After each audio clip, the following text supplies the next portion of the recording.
with the youngest team the United States has ever put on the field in a Gold Cup final. They win, become the champions of the Gold Cup for the second championships in the summer of 2021. They should be very, very proud of how hard they fought.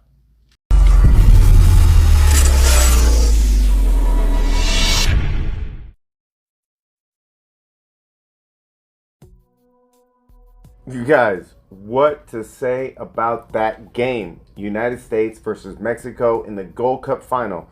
Now, no matter what you think about the United States and Mexico rivalry, I'm Mexican, I'm American, I always watch these for what they are. My favorite thing is how hard they battle. I love that this game is just grit and teeth the whole time. Now, not only did United States win their second finals against Mexico. This is seriously the American summer for real. Now, I'm not taking anything away with Mexico because I believe they were the better team, but they didn't win on this account. And unfortunately for Mexico, they went against a team that they hadn't scouted. This was not America's first team, and it was just a whole bunch of youngsters trying to prove themselves, grit and grind. Now, they didn't take advantage of all their opportunities. And to be clear, Mexico had the majority of possession and the most opportunities, but they weren't able to capitalize. Now, Mexico had 64% possession with 22 shots. The United States only had 36 with 14 shots. There was a total of 51 fouls in this game, and United States had more fouls than Mexico, which does not happen on most occasions. But let's really break this down. This game took place in the Allegiant Stadium in Las Vegas, the Raiders Stadium. This was the first time that stadium was allowed to have fans. And with all that you've heard, that there's a new mask policy in Nevada, they sold that stadium out with 65,000 fans. And to be clear, that looked like a home game for Mexico, as they always represent. But the United States goes into double extra time, or an extra time in the second leg, scores a header, which is absolutely incredible. Miles Robinson in the 117th minute steps up for a header with a perfectly placed set piece about 30 yards out on the left side.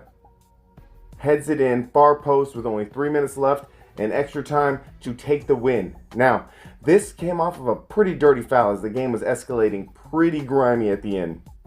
Now, I don't want there to not be enough credit for what was done in the goal. Matt Turner, the keeper, probably was the player of the game if you don't take in consideration that the goal winner was Miles Robinson. Now, Herrera won player of the tournament for Mexico, and he's always solid. He's one of the most legit players out this tournament for sure. Now, if you guys don't understand about this field, another thing I took from this really pretty incredible game that could have went either way. Clearly, it could have went either way. Another amazing thing about this is that with the 2026 World Cup going to be played in Mexico, Canada, and the United States, I was really hoping that Las Vegas would be able to get a game or at least a site for first round or something. Now, it's clear that when they started this game that they were stating this was a very narrow and short field, right? If you don't know this, it is the Allegiant Stadium for the Raiders actually is it's a closed stadium, but the grass rolls out, so it's not on turf, which would be pretty much impossible to have a World Cup game on turf. This field rolls out, which is why that's the only way they're able to have it indoor, because it's so freaking hot. This game in itself, it was 100 degrees, which is not extremely hot for Las Vegas, to be clear, in the August 1st, but there's air conditioners to be able to play. So I was hoping that this game would go on without a hitch so that it can be a sight. Now, there's a lot of teams, and I think Mexico's one of them, that has a hard time playing on a short, a narrow field. You see, Mexico's main attack, they love to attack down the sides, bring it in, and cut you up on the crosses. That didn't happen in this game. This game was a very tight, compact game with a lot of through balls through the middle, which took away a lot of Mexico's advantage. So I want everyone to understand that up front. I'm not saying that I think that this United States team of predominantly not starters could beat that Mexico squad, but you have to understand it was a narrow field. That changes everything. With that being said, congratulations to Mexico for a valiant effort. It was pretty much a tie to the last 3 minutes of extra time. There was just a lot of goals that didn't go in, But there were some good shots that Mexico had. But Matt Turner stopped them, you guys. United States did a great job of pressuring from behind. All of the opportunities, or a large amount of the opportunities that United States got, were from pressuring the defense. Now, on a small field, there's not a lot of extra space, and they were able to get to those.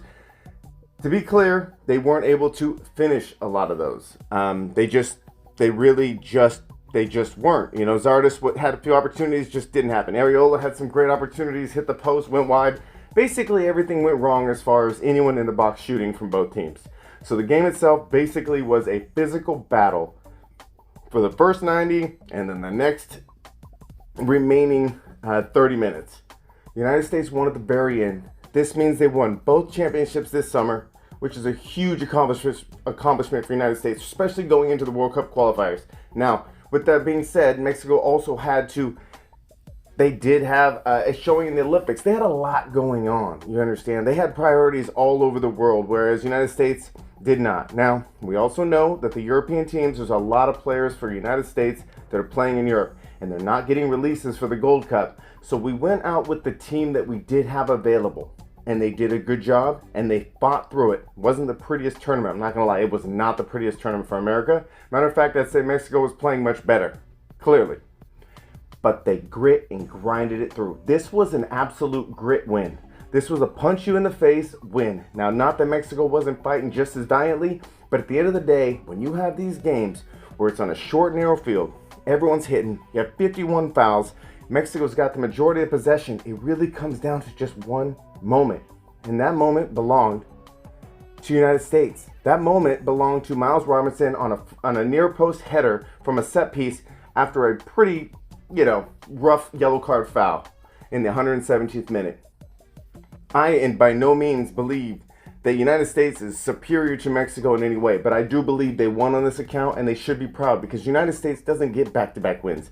The United States had lost the last 5 out of their 6 competitions with Mexico in finals. So it's while they did have a successful summer this year, that is not always the case for the United States. So this was a grit and grime win, and you got to congratulate them for how hard they fought. I think Mexico did a great job as well. Everyone have a great night, and I will talk to everyone soon.